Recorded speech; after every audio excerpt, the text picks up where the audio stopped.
Dalam kita sibuk mengejar kehidupan yang serba moden dan arus globalisasi yang serba tiada noktahnya, kita lupa bahawa hidupnya kita dalam masyarakat yang berbilang kaum, kita dibelenggu dan dirisaukan dengan isu perkauman yang menjadi kebimbangan di segenap individu.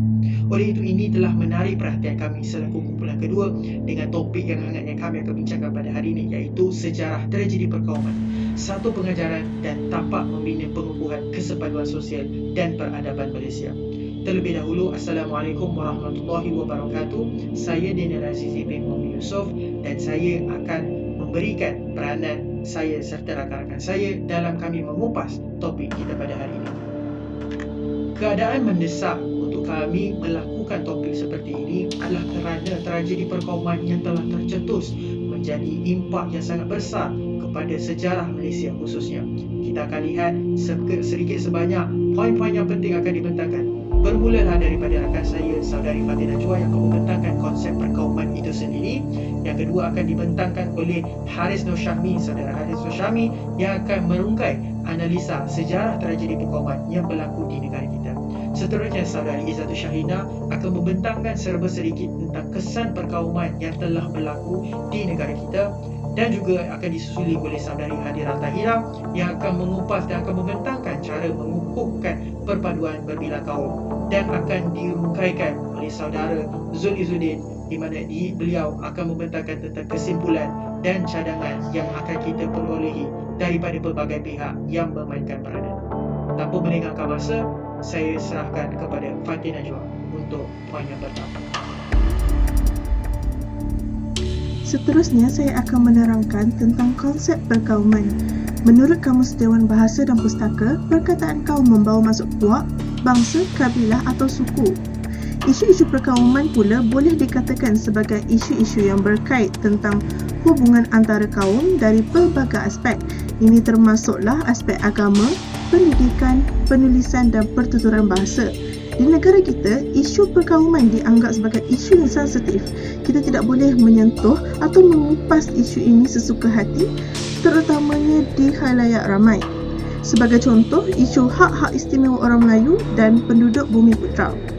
Dari sudut agama pula, semua manusia berhak menjalani kehidupan sebagai seorang manusia yang normal, misalnya mencari rezeki yang halal, mendapatkan pendidikan yang baik, memperoleh didikan agama yang mencukupi serta beribadat kepada Allah SWT. Perkara ini ada dijelaskan di dalam surah Al-Isra ayat ke-70, di mana menerangkan bahawa Allah telah memuliakan anak cucu Adam menyeluruh tanpa mengambil kira bangsa, kaum dan pangkat. Setiap manusia itu dinilai bukan daripada perbezaan yang kita ada, akan tetapi kita dinilai berdasarkan perlakuan kita di atas muka bumi ini. Firman Allah dalam surah Al-Hujurat ayat ke-13 yang bermaksud, "Wahai manusia, sesungguhnya kami telah menciptakan kamu dari lelaki dan perempuan dan kami telah menjadikan kamu pelbagai bangsa dan bersuku puak supaya kamu berkenal-kenalan. Sesungguhnya semulia-mulia kamu di sisi Allah ialah orang yang paling bertakwa di antara kamu. Sesungguhnya Allah Maha mengetahui lagi Maha mendalam pengetahuannya." Jika difahami isi kandungan ayat tersebut, Allah SWT menciptakan setiap manusia dengan pelbagai bangsa adalah untuk kita saling mengenali antara satu sama lain. Kita tidak sepatutnya menghukum atau menindas kaum lain hanya kerana mereka berbeza fahaman daripada kita. Hanya Allah saja yang layak menilai setiap hamba-Nya kerana sesungguhnya Allah itu Maha mengetahui setiap yang berlaku. Perbincangan ini diteruskan dengan analisa sejarah tragedi perkauman. Tragedi perkauman yang sangat dekat dalam hati setiap warga negara Malaysia ialah peristiwa 13 Mei 1969 yang merupakan perbalahan yang berlaku di antara kaum Melayu dan kaum Cina. Ia bermula apabila parti pembangkang memenangi pilihan raya pada tahun 1969. Pada 11 Mei 1969, setelah parti pembangkang memenangi pilihan raya, mereka menganjurkan perarakan untuk meraihkan kemenangan yang telah dijalankan di sekitar Bandaraya Kuala Lumpur. Segelintir peserta perarakan memulakan provokasi dan melemparkan kata-kata kesat. Pada 12 Mei 1969, perarakan diteruskan dan kaum Cina pada waktu itu bertindak di luar kawalan apabila berarak di kawasan kaum Melayu di Kampung Baru. Mereka melemparkan kata-kata kesat dan meludah dari atas lori ke arah orang Melayu yang berada di jalanan. Kaum Cina turut mengangkat menyapu sebagai simbol menyapu Melayu keluar dari tempat tersebut pada 13 Mei 1969, iaitu suatu tragedi berdarah telah berlaku. UMNO pada waktu itu telah bersepakat untuk mengadakan perarakan balas. Orang Melayu dari setapak telah dikepung oleh orang Cina semasa dalam perjalanan ke Kampung Baru untuk menyertai perarakan. Setelah diketahui, orang Melayu dari Kampung Baru bergerak untuk menyerang orang Cina sambil merosakkan harta benda dan membunuh orang Cina sepanjang perjalanan.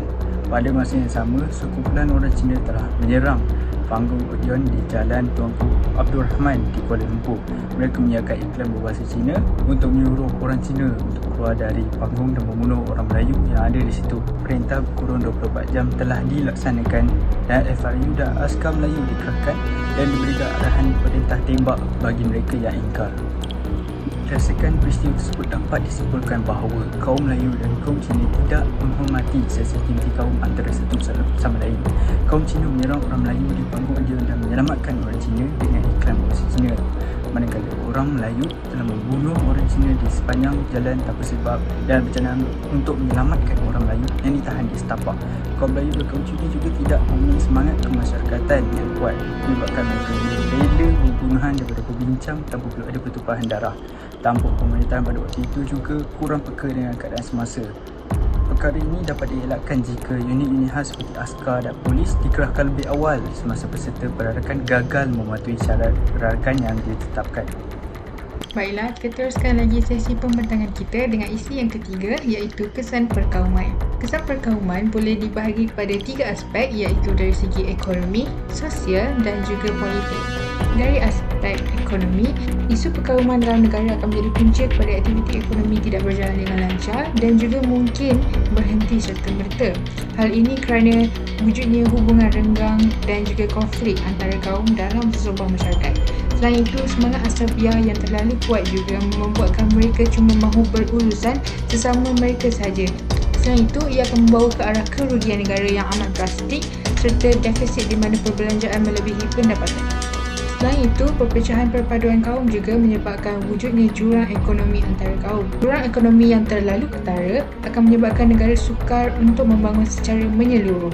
Dari aspek sosial pula, apabila isu perkauman tercetus dalam sesebuah masyarakat, perpaduan dan kesepakatan kaum akan tergugat.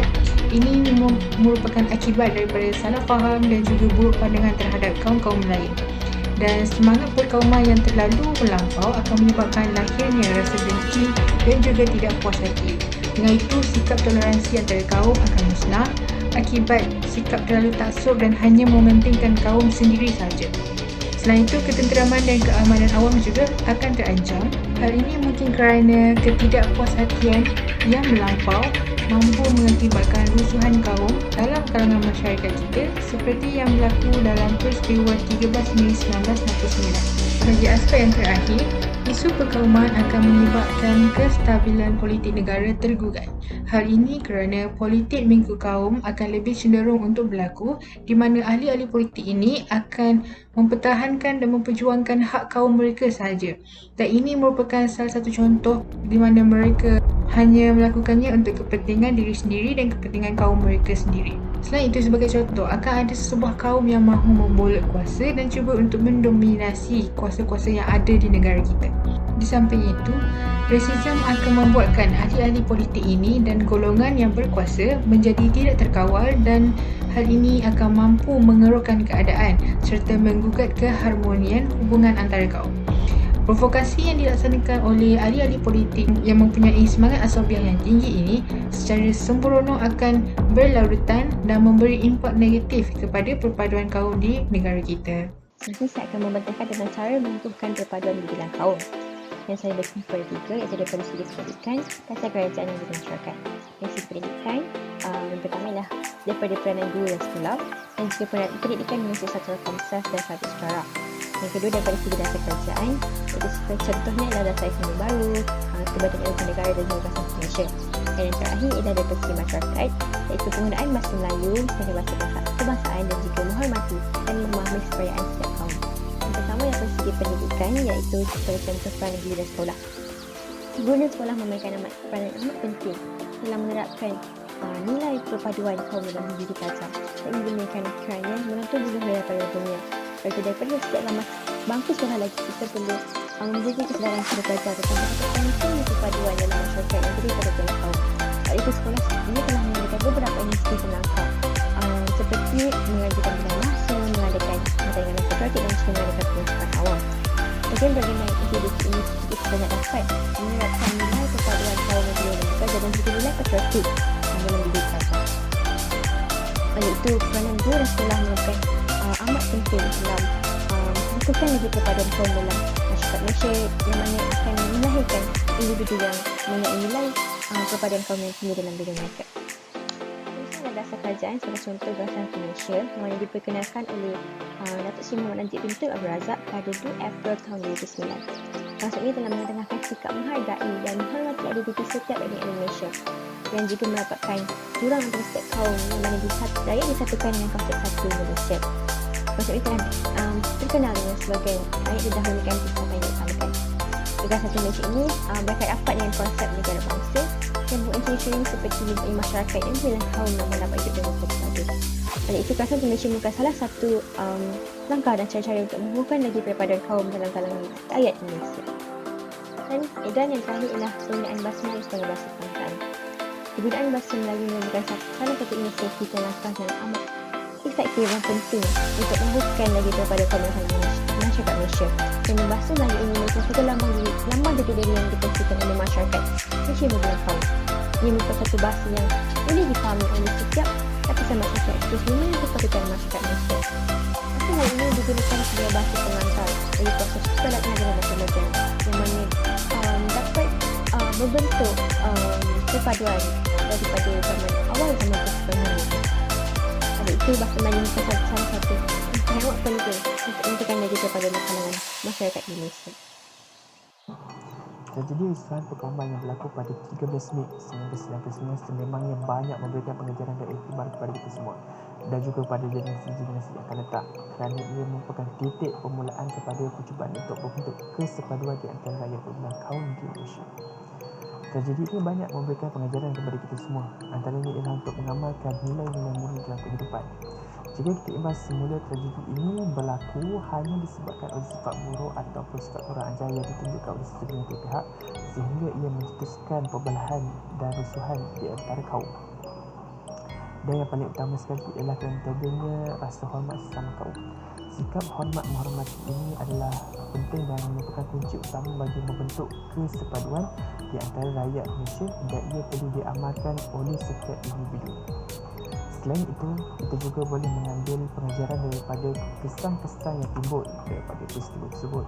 Seperti mana yang dibentangkan oleh rakan saya sebentar tadi, kita dapat melihat kesan tersebut dari sudut ekonomi, sosial dan juga politik. Dari segi ekonomi, kita dapat lihat wujudnya jurang ekonomi di antara kaum. Dari segi sosial, kita dapat lihat ketenteraman awam terancam dan juga dari segi politik, hilangnya kestabilan politik. Jadi kita perlu mengambil iktibar tentang kesan-kesan yang terhasil daripada rusuhan ini kerana kesan-kesan ini sekiranya ia berlanjutan, ia berupaya untuk menggugat keamanan dan juga kesejahteraan negara.